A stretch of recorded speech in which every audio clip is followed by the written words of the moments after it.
Hello students, welcome to our bright wings academy. तर आज आपण इयत्ता 5वीतील मराठी ह्या विषयातील दुसरा धडा शिकणार आहोत. तर व्हिडिओ शेवटपर्यंत बघा आणि व्हिडिओला लाईक, शेअर, कमेंट करायला विसरू नका आणि आपल्या ब्राईट विंग्स अकॅडमी या यूट्यूब चॅनलला सबस्क्राईब करा. तर धड्याचे नाव आहे बंडूची इजार. बंडूची इजार ही एक चित्रकथा आहे. तर आपण ही चित्रकथा एकदा समजून घेऊया. बावजी गावचा बंडू शांत व कष्टाळू, आपण भलं आणि आपलं काम भलं असा त्याचा स्वभाव. सगळ्या गावात त्याच्या या स्वभावाची चर्चा. सकाळी लवकर शेतात जायचं, दिवसभराचं काम आटोपून संध्याकाळी घराकडे यायचं. घरी आल्यावर आपल्या मुलीशी खेळायचं, कट्ट्यावर चक्कर मारायची आणि जेवायच्या वेळी पुन्हा घरी यायचं असा त्याचा दिनक्रम. तर बंडू हा बावजी या गावचा आहे. तो अतिशय कष्टाळू आहे. त्याच्या या स्वभावाची चर्चा अख्ख्या गावात आहे. आपलं काम भलं आणि आपण भलं असा त्याचा स्वभाव.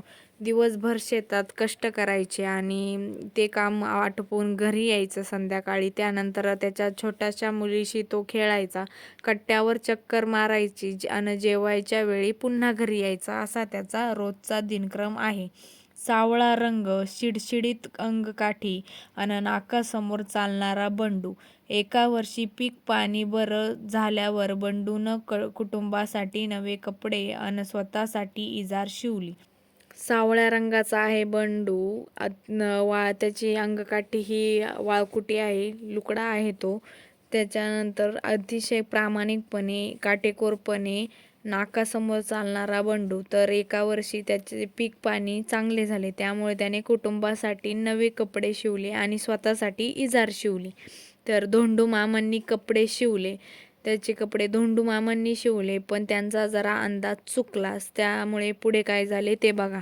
तर बंडू स्वतःच इजार घालून बघितली, त्यानंतर म्हणू लागला, इजार जरा लांब झाली या, चांगली 4 बोटं लांब झाली या. आता पुन्हा धोंडू मामांकडं जायचं म्हणजे. बंडू स्वतःशीच बोलू लागला, इजार तर लांब झालीये, पण आता धोंडू मामांकडे पुन्हा जायचं, त्याचा खर्च असं तसं, तर तो विचार करू लागला.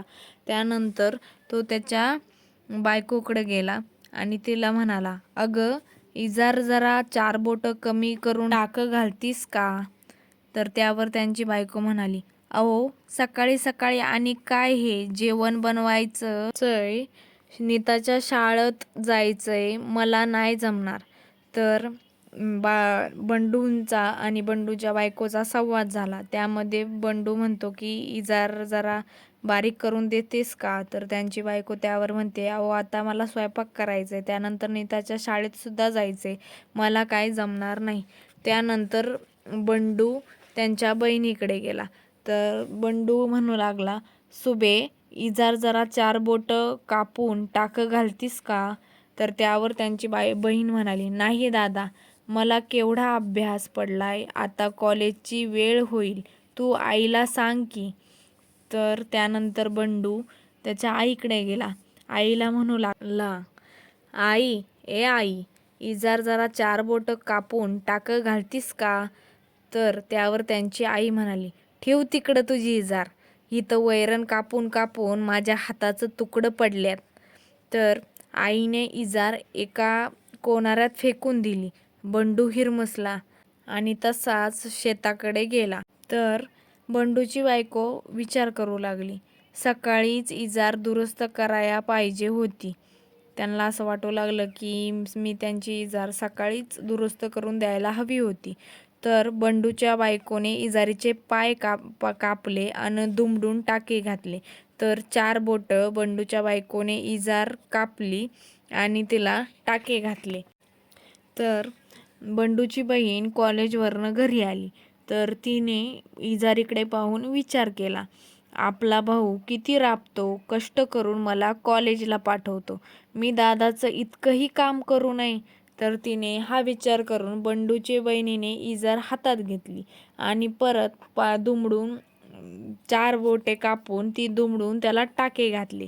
त्यानंतर ती इजार त्याच्या आईने बघितली आणि विचार करू लागली, उगा खेकसले पोरावर, एवढा राबतोय माझा पोरगा. तर बंडूच्या आईने सुद्धा इजारीचे पाय कापले, दुमडून टाके घातले. त्यानंतर बंडू शेतावरनं घरी आला. तर आपलं काम आपणच केलेलं बरं हा विचार त्याने केला. इजार घेतली. परत बंडूने 4 बोटं कापली आणि त्याला टाके घातले आणि त्यानंतर त्याने ती इजार घालून बघितली. घालून बघताच त्याच्या तोंडातून आवाज आला, आ. सगळेजण आश्चर्याने पाहू लागले त्याच्याकडे. तर त्यावर त्यांची बायको म्हणू लागली, मी इजार 4 बोटं कापली. त्यानंतर त्यांची बहिणीही म्हणली, मी पण. त्यानंतर आई बोलली, अगं बया, मी पण इजार 4 बोटं कापली. आणि बंडू देखील म्हणला, आणि मी पण. तर चौघेही खळखळून हसू लागले. तर अशी अतिशय गमतीशीर अशी छोटीशी चित्रकथा आणि सगळ्यांना आवडणारी अशी ही छानशी बंडूची इजार ही चित्रकथा तुम्हाला सगळ्यांना समजली असेल असं मला वाटतं. तर यानंतर स्वाध्याय. तर स्वाध्यायामध्ये प्रश्न पहिला आहे, याचे तर चर्चा करूनच उत्तरं द्यायची आहे. त्यानंतर दुसरा प्रश्न आहे, खालील वाक्यांमध्ये कंसातील शब्दांपैकी योग्य शब्द वापरून वाक्य पूर्ण करा. त्या वाक्यांचा अर्थ लिहा. तर शब्द आहेत कंसातील कान, नाक, पाय, हात, डोळा, केस, पाठ, पोट, गळा, तोंड. तर चुलीवरच्या तव्याची टिंबटिंब काळीभोर झाली होती. तर उत्तर आहे पाठ. चुलीवरच्या तव्याची पाठ काळीभोर झाली होती. कपाचा टिंबटिंब तुटला होता म्हणून दिलावरने चहा ग्लासात ओतला. तर उत्तर आहे गळा. हा नारळ नासका निघणार नारळाचा टिंबटिंब बघून धन्वा म्हणाली. तर उत्तर आहे डोळा. मुसळधार पाऊस पडल्यामुळे नदीचे टिंबटिंब फुगले होते. तर उत्तर आहे पोट.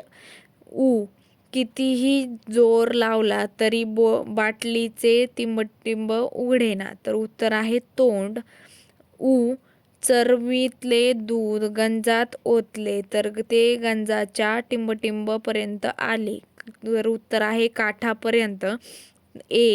सुईच्या टिंबटिंब दोरा ओवून धोंडू मामांनी शिलाई मशीन सुरू केली. तर उत्तर आहे डोळ्यातून. आंब्याच्या कोयीचे टिंबटिंब पांढरे होईपर्यंत गणू कोय चोखत राहिला. तर उत्तर आहे नाक. आपले शेकडो टिंबटिंब पसरून उभे असलेले वडाचे झाड वर्षानुवर्षे सगळ्यांना सावली देते. तर उत्तर आहे हात. खोलीतल्या एकमेव खुर्चीचा टिंबटिंब मोडला होता म्हणून मी जमिनीवर बसलो. तर उत्तर आहे पाय. तर खालील ही उत्तरं चर्चा करून लिहायची आहेत. तर व्हिडिओला लाईक, शेअर, कमेंट करायला विसरू नका आणि आमच्या यूट्यूब चॅनलला सबस्क्राईब करा आणि आम्हाला सपोर्ट करा ही विनंती. धन्यवाद.